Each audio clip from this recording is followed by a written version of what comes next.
फरमाते हैं कि मैं ना मजदूर लेने गया, बगदाद के चौक में मजदूर बैठे होते थे, तो मेरी उन मजदूरों में से ना एक नौजवान बच्चे पे नजर पड़ी। बड़ा कमजोर सा वजूद था, लेकिन चेहरे पर इबादत का निशान था। माथा बताता था कि नमाज का बड़ा ख्याल रखता है। मैं उसके करीब गया। चेहरे भी बड़ा कुछ बताते हैं ना, चेहरों में भी बड़ी रानाई होती है। फरमाते हैं मैं करीब गया, मैंने उसको कहा बेटे मजदूरी करोगे? तो कहने लगा मजदूरों में बैठा हूं तो हुजूर मजदूरी के लिए ही तो बैठा हूं। तो मैंने कहा कि चलो फिर। कहने लगा नहीं मेरी कुछ शर्तें। मैंने कहा बताओ। कहने लगा पहली शर्त यह है कि लोग 4 दिनार दिहाड़ी लेते हैं, मैं 3 दिनार लूंगा। मैंने कहा यार भाई तो बड़ी बेहतरीन है, बाकी भी इस तरह की रख ले। उसने कहा हुजूर दूसरी शर्त यह है कि मैं आपकी मुकम्मल बात मानूंगा, लेकिन जब अजान हो जाएगी फिर आपकी नहीं सुनूंगा। तीसरी बात उसने ये की कि हुजूर मैं आपके घर में काम करूंगा पर आपके किसी सवाल का जवाब नहीं दूंगा। कहते मैंने कहा यार तू बड़ा अजीब है, शर्तें तो मालिकों की होती हैं। कहने लगा जी बहरहाल मैं शर्तें लगा के जाता हूँ। फरमाते मैं उसे घर ले आया, काम मैंने उसको बताया, तो जो काम मजदूर सारे दिन में करता है ना उसने 2 घंटे में ही कर दिया। हमारे मजदूर सिगरेट पीने में भी तो आधा घंटा लगाते हैं, वो चाय पीने जाएं तो पौना घंटा। वहां उनको भी तो दयानतदारी करनी चाहिए कि नहीं करनी चाहिए?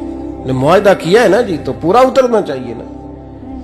कहते 2 घंटे में। अब काम जब बंदा शुरू कराता है तो काम और निकल आता है। कहते काम मैंने उसको और बता दिया, वो करने लगा। उसने मिट्टी निकाल के रखी थी बाहर रास्ते में, तो अजान हो गई जोर की।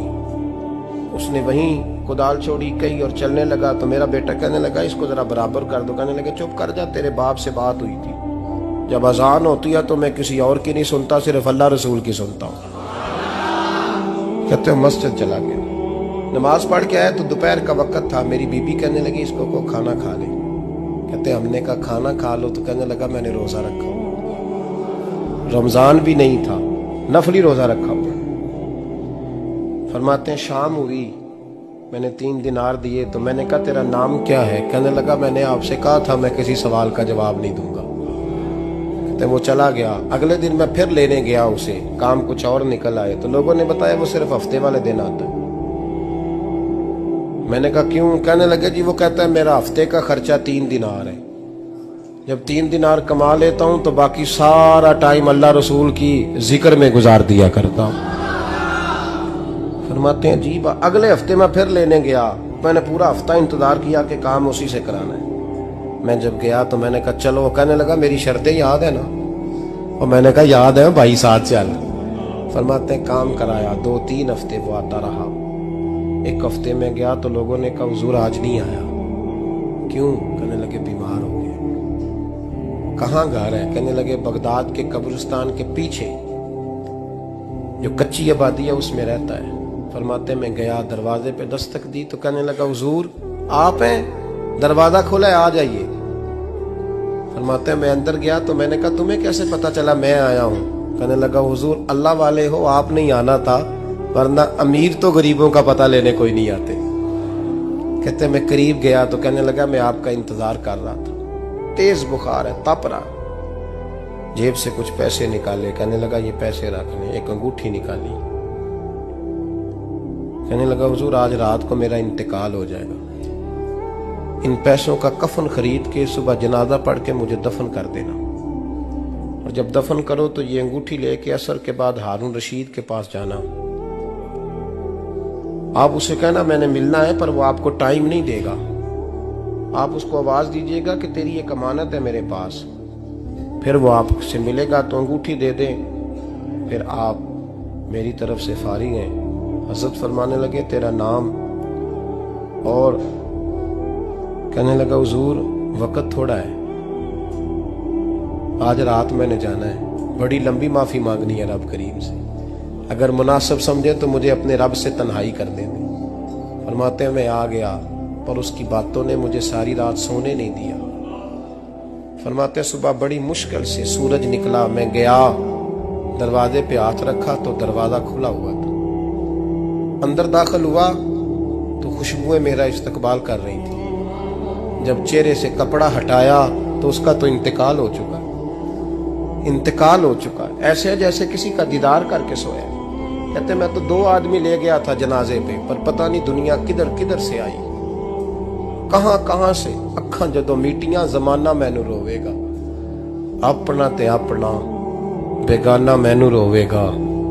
फरमाते हैं मैं तो 2 बंदे ले गया था, पर पता नहीं मखलूक कहां कहां से आई। जनाजा पड़ा, दफन किया। हारून रशीद के पास में असर के बाद गया। मैंने बुलाना चाहा पर बादशाह था, मेरी तरफ देखा ही नहीं। मैंने उसको कहा तेरी एक अमानत मेरे पास है। फरमाते हैं वो मुझे कोने पे ले गया। क्या बात है? कमरे में बुलाया, मैंने अंगूठी दी। हारून रशीद तो चीखे मारने लगा, कहने लगा अंगूठी वाला कहाँ है? मैंने कहा वो तो इंतकाल कर गया। कहने लगा मुझे कब्र पे ले चल। कहते मैं कब्र पे लाया तो वो लेट गया, तड़प के रोने लगा। मैंने कहा मेरा कलेजा फट जाएगा, ना उसने कुछ बताया ना तूने बताया, ये कौन था? तो हारून रशीद कहने लगा ये मेरा बेटा था। मैंने कहा तेरा बेटा और मजदूर? कहने लगा हुजूर ये हजरत दाऊद ताई के पास बैठा करता था, उनका मुरीद था। मुझे रोज कहता था अब्बा तूने बड़ी दुनिया इकट्ठी कर ली है, मरते वक्त तुझसे टांगे समेटी नहीं जाएंगी, इतना हिसाब नहीं तू दे सकेगा। मैं इसको समझा देता, इसकी अम्मा समझा देती। ये रोज हमें कहता छोड़ दो, आ जाओ अल्लाह रसूल की बारगाह में झुक जाएं। हम समझ। एक दिन ये चला गया, कहने लगा फिर तुम्हारा रास्ता और है और मेरा रास्ता और है। ये सोने की अंगूठी गलती से इसके पास रह गई, गलती से हीरे की अंगूठी चली गई। कहने लगा देखो मेरे बेटे ने आज वो भी वापस कर दी है।